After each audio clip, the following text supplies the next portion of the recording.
Okay, good afternoon, ladies and gentlemen. My name is Mia Adamowski. I'm a second-year student in the International Security Studies program here at the Fletcher School. We will now begin today's panel on the Euro-Atlantic Order and conventional security.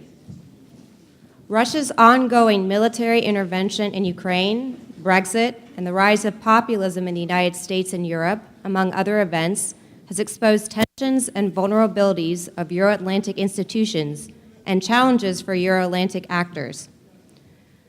The questions that our speakers will seek to address in today's panel are: what are the primary sources of disagreement regarding the Euro-Atlantic order between Russia and the West? How do the parties assess the state of regional institutions in Europe? What are their preferences and bottom lines regarding the conflict in Ukraine? And what role does the conflict play in their calculations? What are their perceptions of military posture of conventional forces on both sides? Speakers, you will have the floor for between 5 and 7 minutes to make your opening remarks. Audience members, please continue to use the Pigeonhole platform to compose and rate questions for our panelists. Our first speaker will be Sam Charap. From 2012 to 2017, Sam was a senior fellow for Russia and Eurasia at the International Institute for Strategic Studies, and he is presently a senior political scientist at the RAND Corporation in Washington. His areas of expertise include Russian and post-Soviet state foreign policy and European and Eurasian regional security, and he has recently co-authored the book Everyone Loses: The Ukraine Crisis and the Ruinous Contest for Post-Soviet Eurasia. Sam? So I wanted to start with the question we were asked, the first question of several, which is about the primary sources of disagreement regarding the Euro-Atlantic order between Russia and the West. And I want to start with one observation, which is that before 2014, there was an unhappy but nonetheless functional relationship between Russia and the Euro-Atlantic institutions of NATO and the European Union. Just to give a couple of examples, with NATO, there was extensive cooperation on the Northern Distribution Network, which was supplying the ISAF coalition in Afghanistan. There was training of Afghanistan police. There was a helicopter trust fund for the Afghan National Army. There were joint theater missile defense exercises, even joint counter-IED work in the context of the NATO-Russia Council.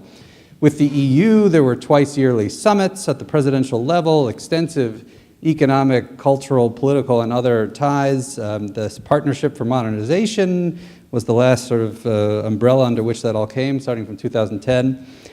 Of course, that's not to say that either Russia or the West were particularly overjoyed with the state of the relationship before 2014. There were tensions, there were disputes over any number of issues ranging from human rights to Georgia to the enlargement of those institutions themselves, but it certainly was anything but a strategic partnership. Russia didn't, I think, particularly like the enlargement of NATO and the EU, but learned to live with it to a certain extent. And most importantly, before 2014, it was a stable relationship, even if it was unhappy. And that's much better than what we have today. And so what do I take away from that observation? Specifically that the crisis over European security or the Euro-Atlantic order, as it's put in the question here, is not about the Euro-Atlantic order per se. In other words, I think it's a much more localized problem. And instead, it's really about the contestation over the countries in between Russia and the West, and particularly Ukraine, but also the other 5 that I would put in that category, namely Belarus, Moldova, Armenia, Azerbaijan, and Georgia. And that contestation over the prospect of further enlargement or de facto enlargement with the association agreement with the EU was the sort of proximate cause of the Ukraine crisis, more or less. There was, of course, the fall of Yanukovych, which was a big event in that context. But which suggests to me that a return to some sort of stability in the broader Russia-West relationship will require finding a degree of common ground on the regional order in this part of Europe and Eurasia, one that all parties can accept. But where are we today? And we're very far away from that. Russia continues to try to achieve its bottom line in the Ukraine context by force in the Donbass, that bottom line being, I think, keeping Ukraine out of Western institutions. NATO and the EU can steadfastly refuse, of course, to engage on these questions with Russia. And that sort of broader deadlock or lack of discussion on the questions of the regional order, I think, has made it much more difficult to actually implement the so-called Minsk II peace agreement that was signed in February 2015 for Ukraine. It's somewhat of a chicken and egg problem, I think, that works in different ways for the two sides. For the EU, and particularly the German government has been very explicit about this, that until Minsk is implemented, there can be no discussion of broader issues regarding the regional order.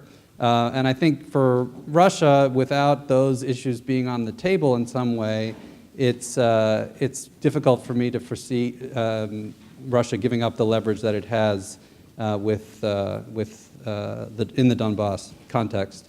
So I'm somewhat pessimistic about about Minsk, and at least in the short to medium term, and particularly because I don't see the political will to change the current dynamic present in any of the key capitals that would be relevant, be it Kiev, Moscow, Berlin, Brussels, or Washington for that matter. And I think this is compounded by the fact that in both Moscow and Kiev, there is a sense that time is on their side, and that they need not compromise because if they just wait it out, things will be better in the future. And that belief, I think, is equally held in both places. And I think the broader point here is that even if Minsk II were to be miraculously implemented, it would not resolve the core disputes regarding the geopolitical and geoeconomic elements of the regional order in this part of Europe and Eurasia. And so what we need, I would argue, is a broader, open-ended and inclusive negotiation on these core issues, or at least the beginning of a discussion. And that could open a pathway to a solution to the crisis, and thus a return to the kind of stability that I described, even if it was an unhappy one, in Russia-West relations before 2014. And writing the book that was mentioned, looking back over the past 25 years of this relationship, what's striking is that that conversation never happened, that it was never on the agenda in the past. And so it does need to start. I would also argue that there's a sense of complacency about this conflict in Western capitals to a certain degree, which I don't particularly understand because I'm not convinced that time is working in our favor. In other words, I think that particularly when it comes to the EU consensus on sanctions, I worry about maintaining that over time, and I worry about Ukraine being able to hold up against the pressure that it's being put under.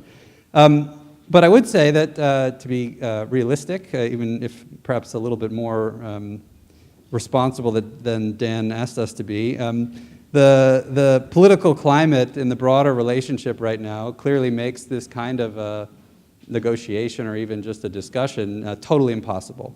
And that is, to a significant extent, a function of Russia's own behavior, be it Crimea, Donbass, the election interference, but also in the U.S. context, the investigations that are ongoing. And this, to call it a lack of trust would be a massive understatement. Even just the very concept of talks with Russians has become a fraught, if not toxic, concept.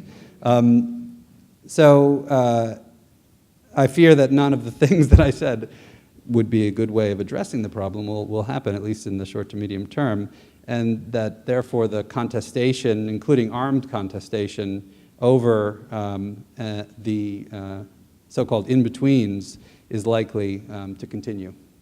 So I'll leave it at that. Thank you, Sam. Our next speaker is Kim Marten. Kim is the Ann Whitney Olin Professor of Political Science at Barnard College and a faculty member at the Graduate School of Arts and Sciences and the School of International and Public Affairs at Columbia University. Kim is an expert on U.S.-Russia relations and NATO, and her current research focuses on Russian foreign and security policy. Thank you, Mia. And for anybody who's interested, there are copies of a report that I did for the Council on Foreign Relations on Russia-NATO relations in the back that you should feel free to pick up if you want to. So I'm going to focus on the NATO question and the weapons situation in Europe as a way of looking at US-Russia relations today. So what is the traditional dominant Western view of NATO? It's that NATO is the defender and the representative of the liberal democratic Western world order.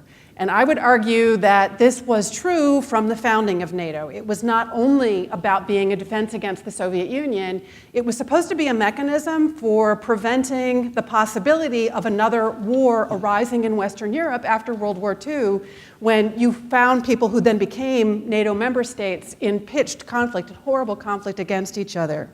And from this perspective, that NATO represents the Western liberal world order, it makes sense that the NATO dominant perspective was that any European state that holds those liberal democratic values and can contribute to the defense of that order has every right to be a NATO member. And that was what went into the NATO enlargement decision in the early 1990s.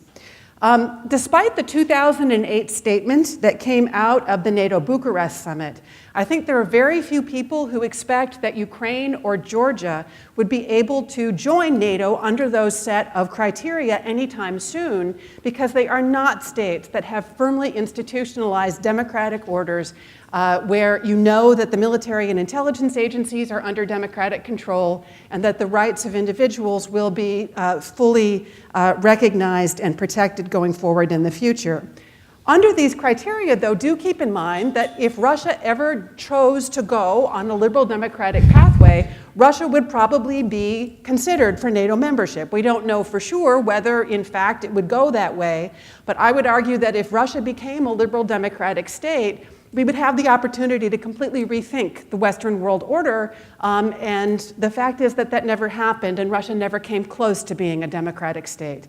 And I'm very disturbed that there was on the PBS Frontline just a few weeks ago a couple of segments that talked about Russia, and one of the claims that was made was that Yeltsin was a great Democrat, and if only Yeltsin had not been undermined, everything would have looked different in the Russian relationship going forward. Well, Yeltsin is no Democrat, was no Democrat, and I'm happy to talk about that in Q&A if you'd like. So the major problem with the dominant Western view of what NATO is all about, of course, is that over time, many of the NATO member states have grown illiberal. That includes Turkey, that includes Hungary, that includes Poland, and I think you can even argue that now that includes the United States. And the NATO treaty does not contain any provision for what to do to try to pressure a state to become more liberal and more democratic, or to kick a state out of NATO if it chooses not to go in that direction. But I would remind everybody that NATO has gone through several iterations after the Cold War in terms of trying to figure out what its identity was. And to sort of further one of the things that Sam said, if Russia had not intervened in Ukraine, the 2014 NATO summit was going to have the very exciting theme of whether there should be pre-planning, and if so, what kind of pre-planning for intervention in third-party conflicts that involved peace operations. So that just gives you a sense of how far away in 2014, before the Ukraine conflict, NATO was in thinking about itself as being an alliance that was somehow standing up against Russia. Now, what's the dominant Russian view? Well, since the beginning in the early 1990s, both liberal westernizers in Russia and more hardline statists and nationalists in Russia really argued that the reason that NATO enlargement was problematic for Russia was that it would isolate Russia and prevent Russia from having a say in the future of European security issues. And I'm emphasizing that because the way that Russia looked at NATO enlargement as being a bad thing was really not about the idea that NATO enlargement threatened Russia from a military perspective. The first time that we really heard that was in 2007 with Putin's statements at the traditional Munich Security Conference that happens every year. And it really shocked the Western audience members when he started talking about NATO in that way. And I'm emphasizing this because this gets echoed these days by John Mearsheimer, who I think has everybody convinced that the reason that Russia went into Ukraine was that they were so frightened about NATO enlargement to include Ukraine as being something that would threaten Russia militarily.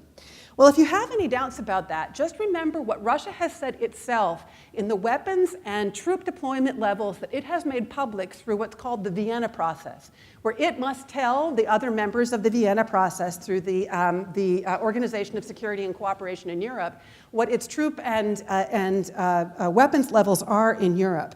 According to that data that Russia provided, and that NATO agrees with this data, in the western and southern military districts of Russia, the ones that border on NATO states, from 2000 to 2013, there was a steady decline in the number of troops and the number of weapon systems that Russia chose to deploy in those border areas.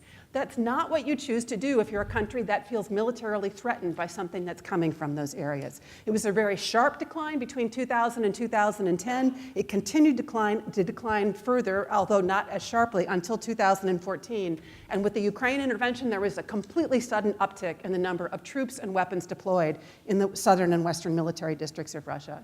And in fact, I think what we can see from the latest Zapad 17 military exercises that occurred in Russia and Belarus, people were very concerned that this would be all about pre-planning for a potential major intervention in NATO countries. We didn't see that. We saw something that was demonstrating Russia coming together and being able to potentially fight a conventional war in the future, but it was not sort of the massive anti-NATO kind of exercise that people were afraid that they might see.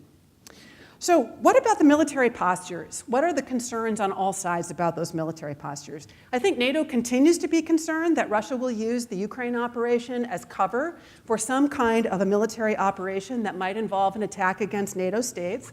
There are some who are afraid that Russia could very quickly go into Estonia and Latvia and that NATO would not be able to respond in time. And for that reason, we see a new command structure that's coming out of the most recent NATO summit that just happened, I believe it was last week. But I think most people do not believe that a conventional military attack is the thing to be most afraid of coming from Russia these days. It's more of a concern about some new form of information war or some new form of an influence operation that could come from Russia and hurt NATO states.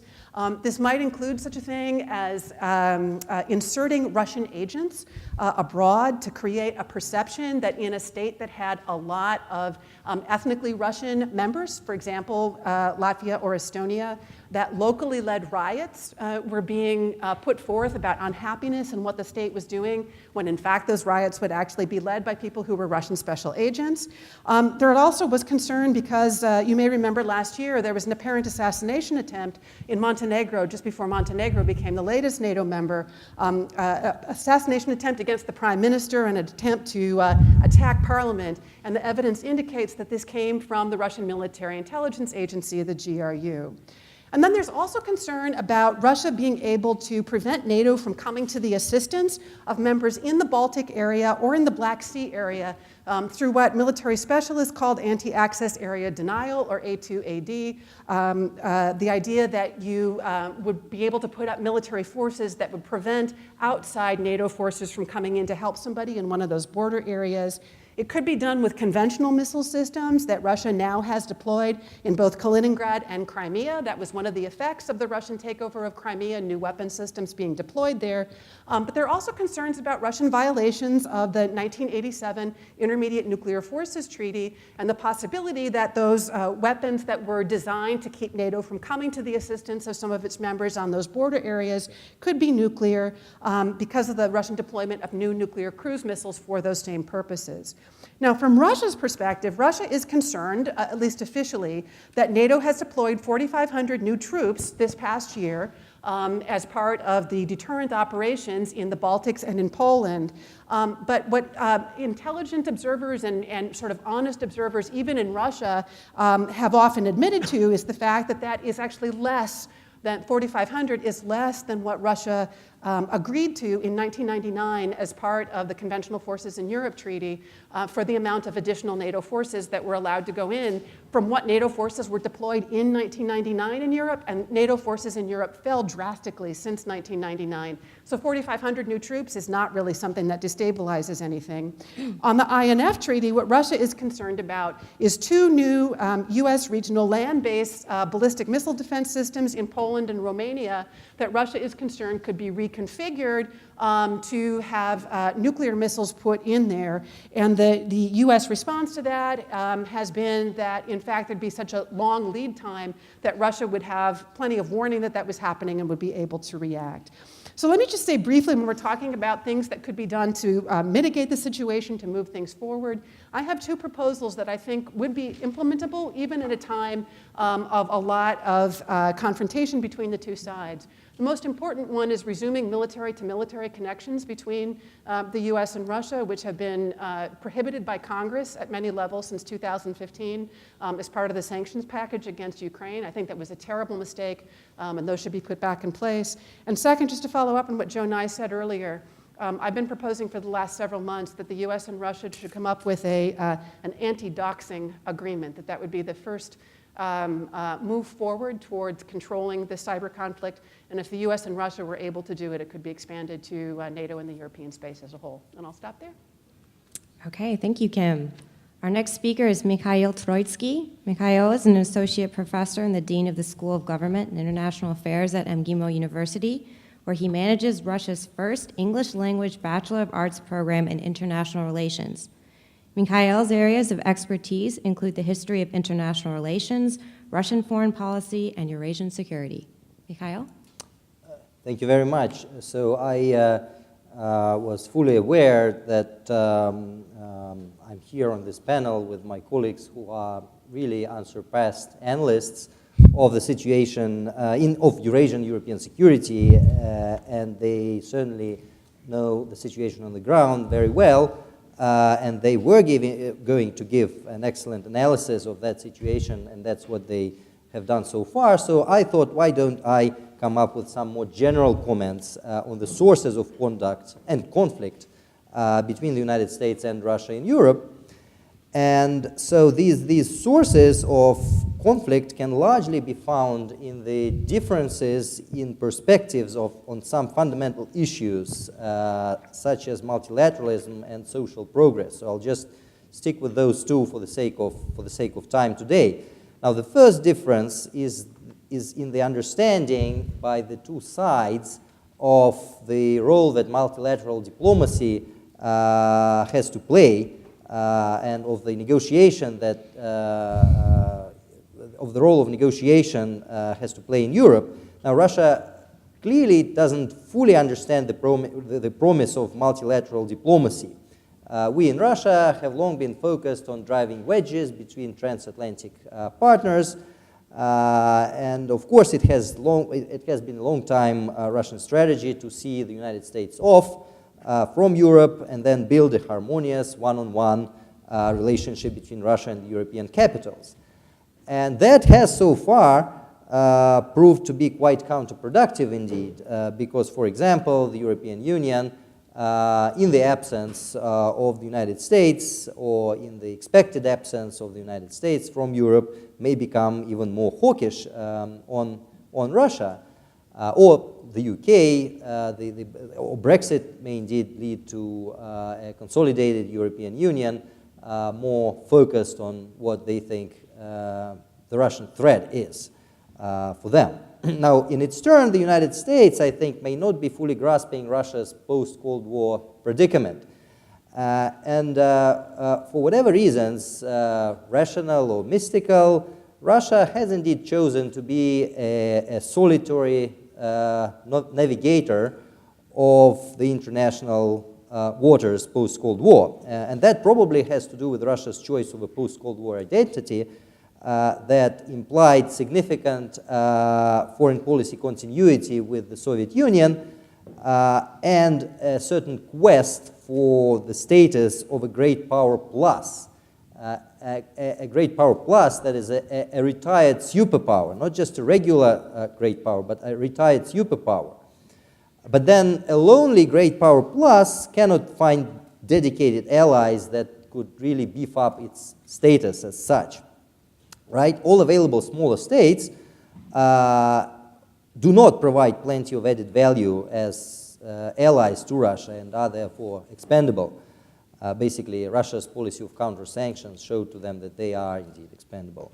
And And bigger potential allies have strong agendas that Russia does not want to follow in Europe and beyond. And then add to that this regime scare, the regime change scare, and you get a lonely and status-sensitive big power prone to overreaction. And in terms of perceptions, this is exactly the different world that you might remember Mrs. Merkel once referred to. But that's an objective result of an unsuccessful quest for allies with subsequent ressentiment. So in the long run, to deal with such perpetual dynamic, a certain offer of a comfortable and secure affiliation, I'm not saying alliance, just an affiliation, will need to be made to Russia to overcome that dynamic. Now, the second source of conflict is, I think, the difference in perspective on the effectiveness of history, to use the words of Johan Olsen. Now, is progress unstoppable? Is it on the march? Now, of course, the conventional thinking among key US policymakers, at least before Donald Trump, was, of course, that history means progress, right? History figures problems out and leads us to effective solutions. Now, Russia currently says no to the question of whether progress is unstoppable, right? And Russia takes issue with historical triumphalism that, as President Putin once said, leads to exceptionalism. And exceptionalism is, of course, anathema. So Russia's current conservative official view of history assumes that history is not linear. Perhaps it looks like a spiral or a dotted line. So the powers to be in Russia accept that progress is desirable in the evolution of domestic institutions, for example. We do want democracy and the rule of law to develop and become stronger, but still not right away and not through radical change. Okay? So Russia is currently struggling to reinvent itself and to reinvent social progress for itself. And it thinks that it has in the past fallen victim to overblown expectations from progress. So progress might mean something different for Russia, just because it feels it has been victim of progress on more than one occasion. And now, as a consequence, for Russia, regime change in a European country is anathema. Because it at best results in instability and chaos, and at worst is likely orchestrated by Washington to install another pro-American puppet government. But for the United States, regime change as a result of a popular uprising has, at least until recently, been a sign of progress towards democracy and as a consequence towards stability in the longer run.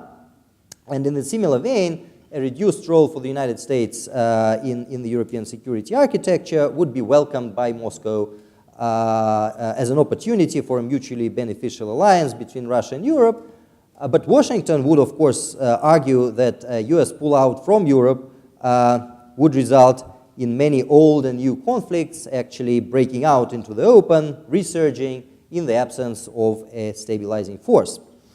So while from the US perspective, history has indeed taught us all those lessons, from the Russian conservative perspective, history never repeats itself and should therefore be largely discounted. Okay? And another example is that we in Russia, and that bears directly on European security, is that we now in Russia expect some different impact on Russian security from the demise of the INF Treaty. A different impact than what we had to face back in the 1980s before the treaty was signed and right after the Euro missile crisis. Okay, so we think it's going to be different for some reasons. It's not going to be as bad as it was back in the 80s. So we don't believe that history is linear. Okay, and finally, to connect those two differences in perspectives, I would observe that Russia's current conservatism relies from its quest for status. And we are keen on preserving our status. And status is, by definition, static and associated with a freeze in a favorable status quo in which our status is guaranteed, okay? And then the United States, for its part, has, at least until Donald Trump, been much more willing to embrace the risks of long-term change, okay? And that said, Russia is clearly more risk-prone in the short term than the United States, because status elevation is best achieved by some abrupt maneuvers that forces everyone to recognize your ability to create facts on the ground. Then your status is elevated. But that's not longer-term risks of democratization and so forth. And now finally, the escalation between Russia and the United States and Europe we are observing now, is it a manifestation of tacit bargaining, or is it a manifestation of an attempt at mutual coercion? And now the difference, according to Roque and Downs, as everyone knows, is that when you are in a tacit bargaining mode, the adversarial moves that you make are not aimed at pushing your opponent towards an outcome that you both can only achieve through cooperative action, okay? And alternatively, you can just be trying to destroy and weaken your opponent so that you get the freedom of hands to achieve whatever outcome you want.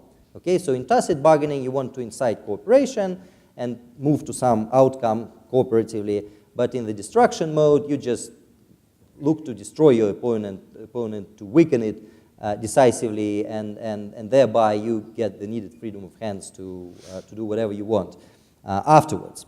So are the United States and Russia still bargaining in Europe, or are they set on mutual destruction? That is the question that worries me most.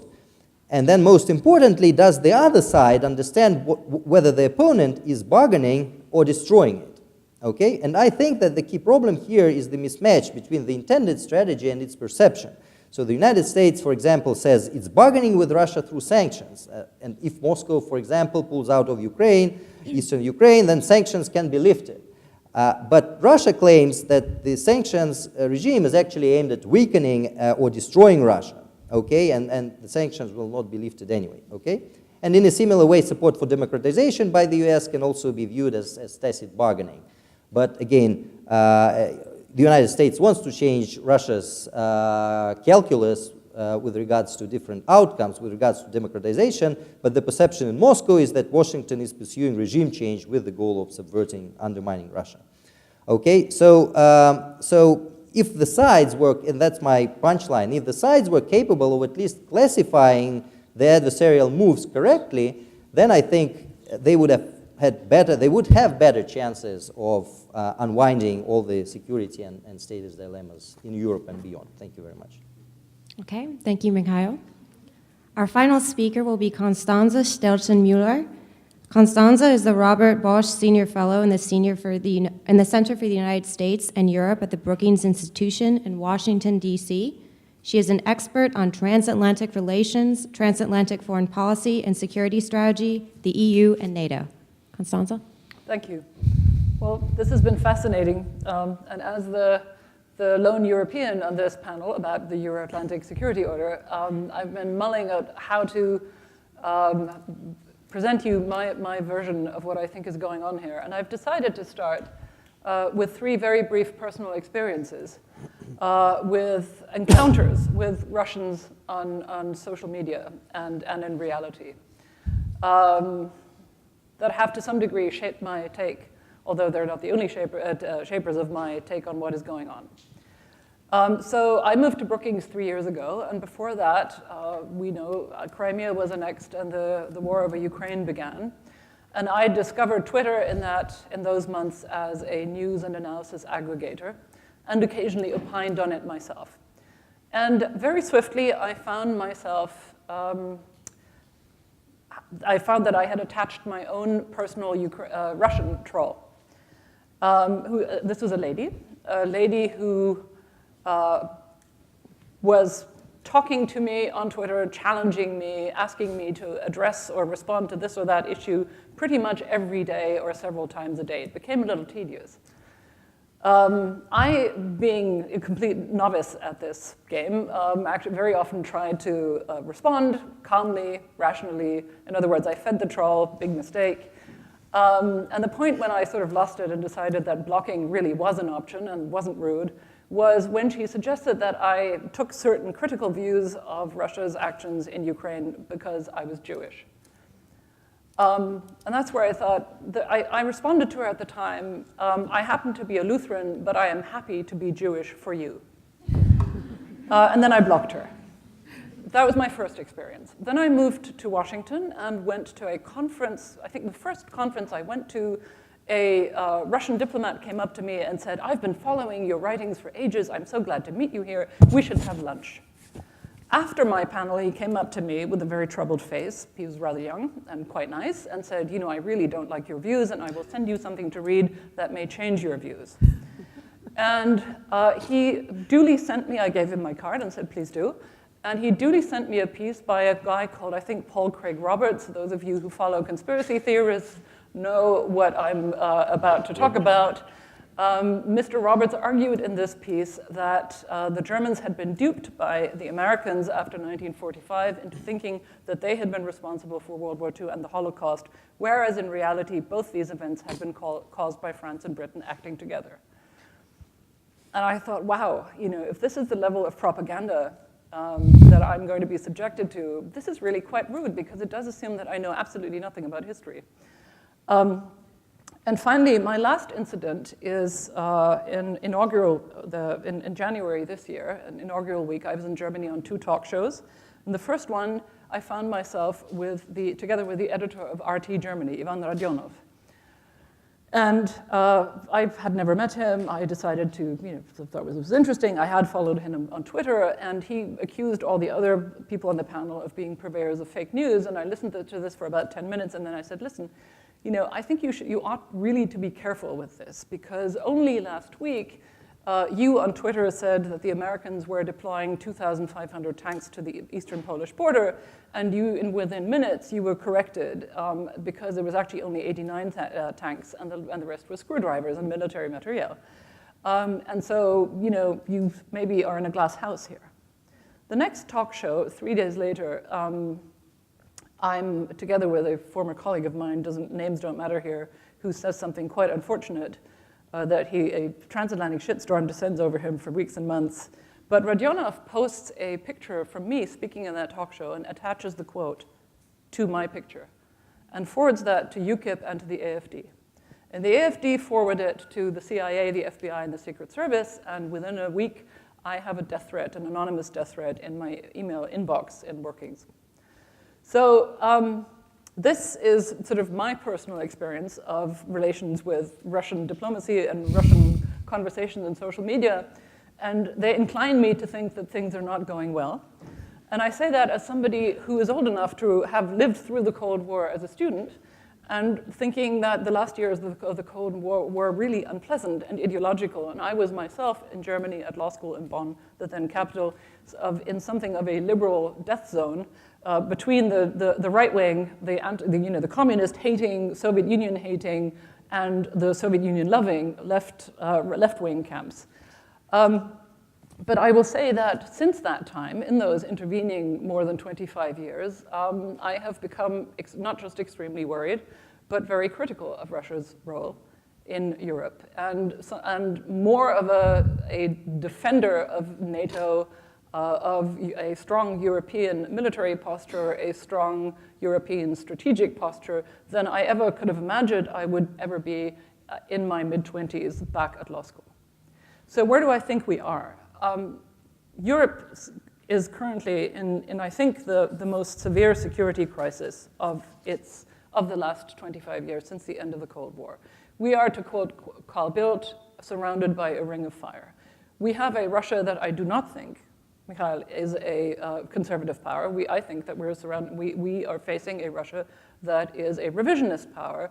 And this is by no means just about the future of the so-called in-between space, the arc between Belarus and the Caucasus, but we see Russia meddling in the most malignant possible way in the European space itself, in European nation states, and with the European project as such. This is where, for us, the real challenge is now.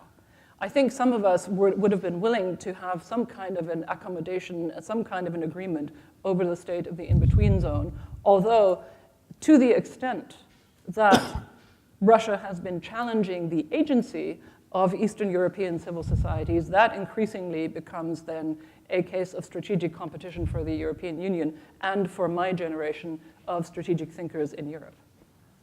It is really Russian behavior that has changed our attitude to Ukraine. And I think that is something you need to take very, very seriously. If Crimea and if Donbass hadn't happened, I think Russia might have gotten away with its meddling in the in-between zone. But given the interference in our elections, given the interference with Germany's Russian ethnic community and many, many other cases that I could cite here, you now have a case of full-blown strategic competition. The irony here is, and this is going to be my last point, is that we're currently also dealing with a transatlantic alliance that has, with a White House and with an American president who, for the first time in my living memory and in the memory of my generation, is challenging the fundamental values of the international open liberal order in ways that I think to us only a year ago were completely unthinkable. And who, together with some of his more ideologically minded advisors, is suggesting not just that this order should be transactional and is not based on common values, but only in as much as we have overlapping interest, but has a very, not to put too fine a point upon it, hostile take on the EU, and a perception that Germany is the puppet master of the EU, which I think most Germans would challenge on the facts. And that I think is we have not found ourselves in as stark a dilemma strategically in my lifetime. And this has led many of us to now say we need not strategic autonomy from America or strategic autonomy from NATO, because we still hope that this is a relationship that we can repair. We even hope, I think, that in the long term we can repair the relationship with Russia, although that will be 10 times as difficult. But we do need more strategic autonomy in the sense that we need to be able to carry a greater burden for protecting our own security on the Eurasian continent. And we need to invest much more to produce resilience, to protect ourselves, to reduce the vulnerabilities that Russia is currently exploiting to undermine the European nation states and the European order. That is where we are. And if that's not a stark articulation of the strategic challenge that we're living in right now, I don't know what is. Thank you.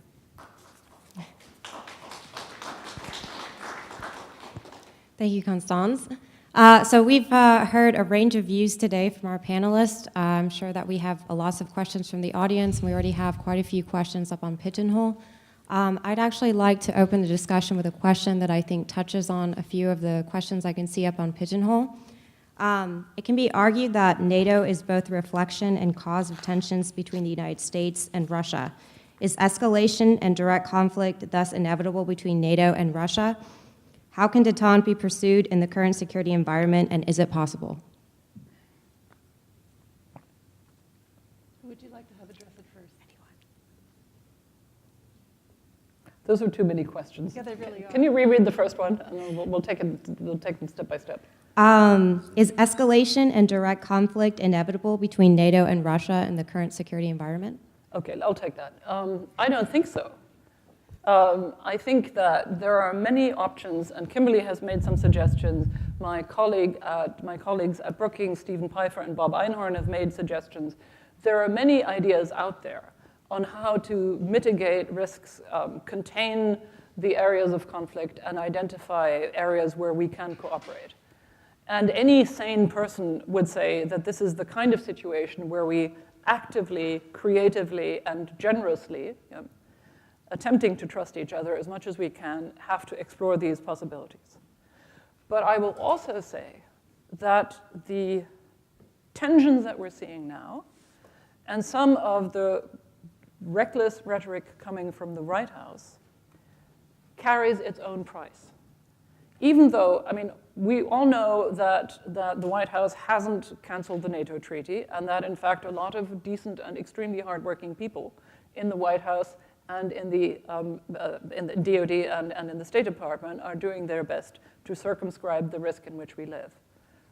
But these reckless rhetoric carries its own price and its own throw weight in international affairs.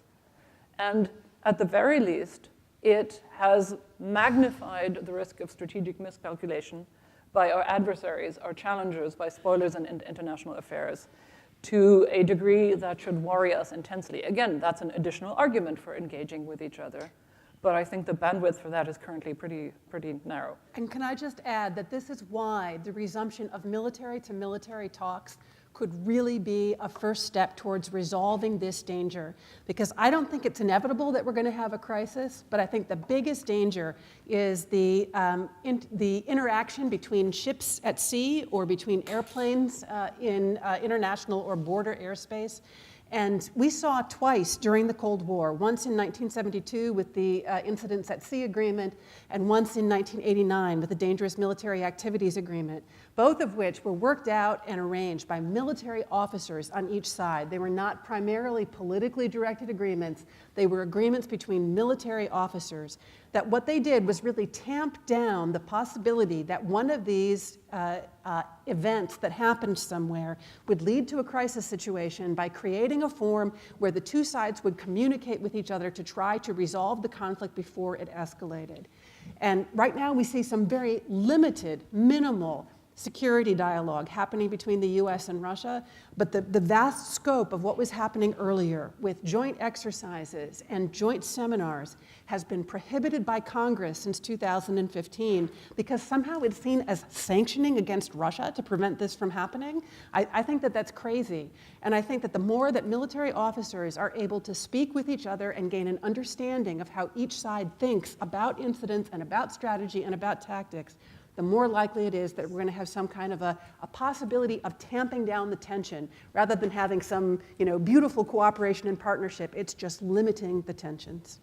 Mikhail?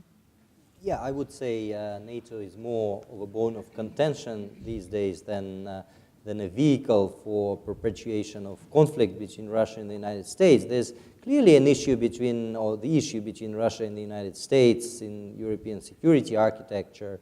But NATO is not a vehicle for advancing on Russia's interests or vice versa. Russia, it doesn't look like Russia is inclined to put into question NATO's collective defense commitments. And I think the history of the Cold War, what we now know, shows that Russia has indeed or did indeed trust in NATO's collective defense and never even tried to, and never even suspected that an attack against a smaller NATO country would detach that country from the rest of NATO. So there's no adventurism on the Russian part to test the NATO mutual commitments, I guess. So I don't see those Baltic scenarios as realistic.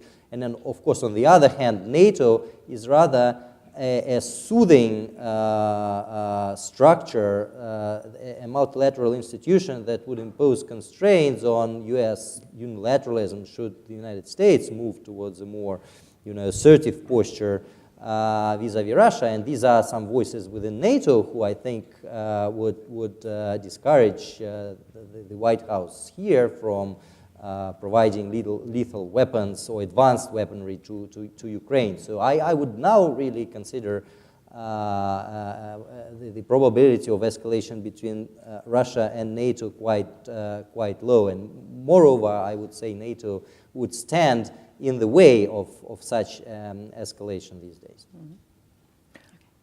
But I think that this debate both about arming Ukraine and about a purported Russian attack on the Baltics is a distraction. It would be catastrophic, the latter, but it's the least likely thing to happen. Whereas what we are seeing every day is Russian hybrid warfare in the European space. We are under attack, and we know this, and we understand it for what it is. And that is the prime shaper of European attitudes towards Russia. You have to understand this. You have to not be distracted by the other stuff. And that is what shapes our attitudes to all of the other issues, whether it is Syria or North Korea or whatever else. It is that we, for the first time, are being internally undermined. I mean, Russia is openly supporting European populist movements and parties that question the legitimacy of the European order and of the constitutional values that are its foundation: separation and balance of powers, political pluralism, and the protection of minorities against the tyranny of majorities, things that we thought we shared with you. And so the real political divide that we're talking about here is between those who would defend an open liberal order both domestically and internationally, and those who say that is no longer the desirable order of the day.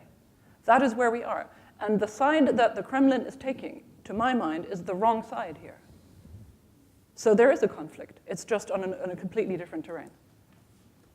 Okay, thank you. Now, we'd like to open the discussion up to the audience before going to Pigeonhole. Do we have any questions? Sir, please wait for the microphone.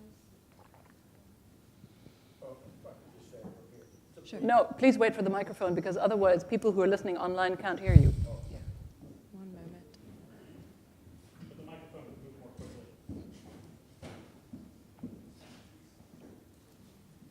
So, Introduce yourself. Bob Rosenberg. I'm involved in advising policymakers, including on security issues and economic issues. So on your point about the military-to-military contact, I think it's a great one, and I know of people who are involved in doing their best to set up those arrangements. Yeah, agree wholeheartedly. And on your comments about how people in Europe feel, I see that also in terms of concerns by the various states, including on the Baltic Sea. They're especially worried. And their worry is exactly what you were saying. When they see the move on Crimea and the Ukraine, that makes them worried because of past history. And so that needs to be addressed in some way by Russia. And it's Russia's actions that can make a big difference. And we can continue to discuss these. Okay, now we'll take a question from Pigeonhole. The most popular question is, what do you see as the likelihood that Turkey will continue to diverge from NATO and possibly align with the Russian Federation? And if such a split occurs, how does NATO adapt, or would this be the end of it? I'll take that one to start. So, I mean, what we've seen, the movement in Turkey is incredibly dangerous. There was just reports today about more people being purged from the Turkish diplomatic force and the Turkish security forces. Turkey is turning into a terribly authoritarian state that's very dangerous. I would remind everybody that Turkey inside NATO went through several military coups, and so Turkey inside NATO has not always, by a long shot, been a democratic country.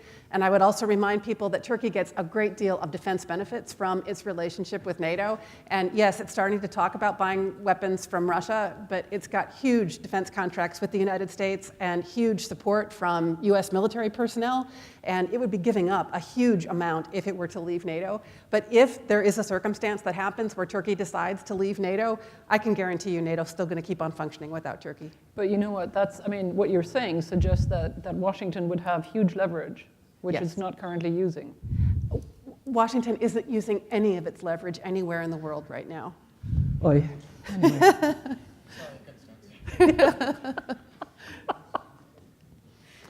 All right. Do you have anything more optimistic to throw at us?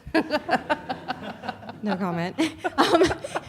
Actually, I'll move on to a different question. For all panelists, what is the likelihood that all of the countries of the Western... Wait, that wasn't the one I wanted. Russia wants to be treated as an equal player in a multipolar world. What does Russia have to offer to be considered as a great power? Why should countries like Georgia or Ukraine choose Moscow? Mikhail? Yeah, well, I frankly don't have a plan. I mean, as Professor Nye would probably tell us, your soft power is a combination of a number of, sort of inherent features and your actual moves, your behavior, right? So even if you look, fluffy and nice, but you boss people around, then your soft power is going to be diminished, right? So, but my answer to that question would be, well, Russia at some instances has been right in its perspective on international affairs. Russia has indeed warned against, bombing Yugoslavia and going into Iraq, and Russia has indeed, well, Libya to an extent, but Russia abstained. Then it was President Putin who was right then. But anyway, I think Russia could have made better use of that political capital or diplomatic capital it has accumulated. And yes, you now have to combine.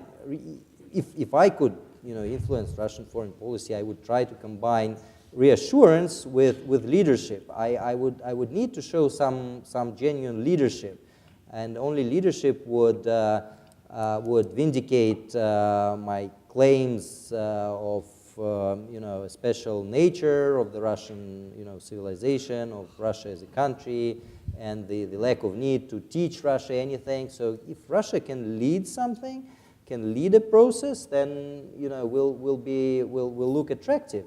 And then that is something we could offer. But then on the pragmatic plane, I mean, we have certain trade, when we have security commitments, and Russia does play a role in, one would say, freezing some of the conflicts, but others would say in preventing those conflicts from really, breaking out into the open and becoming bloody again, and shooting wars.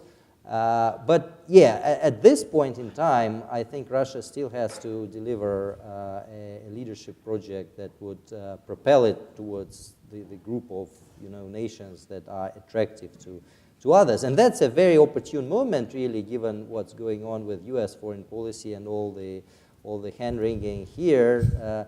Why not? Why not jump in and use that opportunity?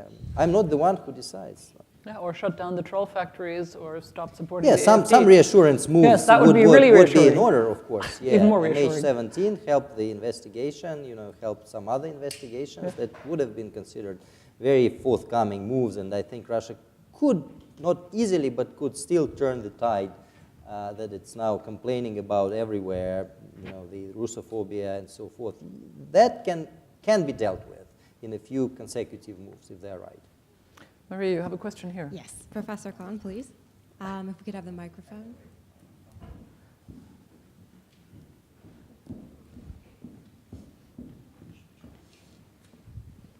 I'm Salman Khan, and this is in the interest of throwing something optimistic at you. Once upon a time, I'm thinking of the Napoleonic era, Russia and Europe wouldn't have been talked of separately. Russia was a European country. What does a future with Russia as a European country again look like for both Russia and Europe? And how, if we were to give you a 100-year margin, say, because that sounds like about the minimum, would you get there? Well, not to... You got 20 seconds. All right. I think it's important And note it's the American answering the question. Well, I'm not going to exactly answer the question, but I'll say something, which is that it's important to realize now that that neither side actually wants that anymore. That the Russian establishment, I think, is fully convinced that it has it's going to be doing its own thing. It is a pole in a multipolar world, or it is one of the new centers of power in a polycentric world, however we want to phrase it, and it is not part of anything. It is its own thing. And I think, certainly within official Europe, so to speak, there is no, desire to have, particularly with Russia as the way it is, the kind of inclusive approach that you're suggesting might be possible. So I think it's not only that we're not anywhere near that kind of a place today, it's that actually the preferences of both parties are moving in the opposite direction. I'm going to disagree a little bit with what Sam just said, and that is that I see elites in Russia who could presumably come to power if there was a power shift, even one that still had intelligence agencies be in control in Russia, that there are members of the broader intelligence community in Russia who understand that Russia's future would be better if Russia were to cooperate more with the West, especially with Europe. And so I guess I'm more optimistic than Sam is, and I see this as mostly being something that's an artifact of the past 10 years of the Putin administration, and even with a similar group in power in Russia that shifted just a little bit, but was still the same basic people, in a different, slightly configuration, I think you could see a very different foreign policy outcome. So because you asked for the 100-year perspective, let me try and address that. I think one of the problems that Europe has with American Russian policy is that it's a combination of hyperactivism and ADD, whereas we don't have the luxury of either hyperactivism and then switching away again, like switching channels, because we share a continent with Russia. And we no longer have two key ingredients that made Russian stability possible in the Cold War, which was A, the Iron Curtain, and B, gulags. There is no more Iron Curtain, and the prevalence of information technology everywhere makes it impossible, I think, to have gulags these days. The result of that is that people who for one reason or another think that their life in Russia is not safe or is not pleasant anymore can leave. And they are leaving. If you look at the brain drain in Russia and people leaving from Russia, that is a considerable drain in human capital to Russia, which I think is in the long run a tragedy for Russia. And I will say, in the long term, Europe is only going to be safe on the Eurasian continent if we can live together peaceably with Russia. But from where we are now, that requires Russia becoming a far different society. And I'm not even talking about a KGB, FSB, run regime, but a decent society, yeah, that is kind to its citizens, that now allows its citizens to live in freedom and safety. Yeah? That's the kind of Russia that we would want to live with. And I still hope that that's possible, because I don't see why it shouldn't be. But how we get from here to there, I think, is in the end Russia's decision. If there is any way that we can help with that, I think that would be great. But right now, I'm at a loss. Can I just add that a lot of the people who are leaving Russia are keeping one foot in Russia, and so if things were to change in Russia, they could go back again. Sure. It's not like the Cold War, where you left the Soviet Union because you wanted to leave communism behind. There's no ideology that they're leaving in Russia. Yeah. Okay, unfortunately, that's all that we have time for today, but thank you for your attention, and we'll move to the next panel. Thank you. Thank you.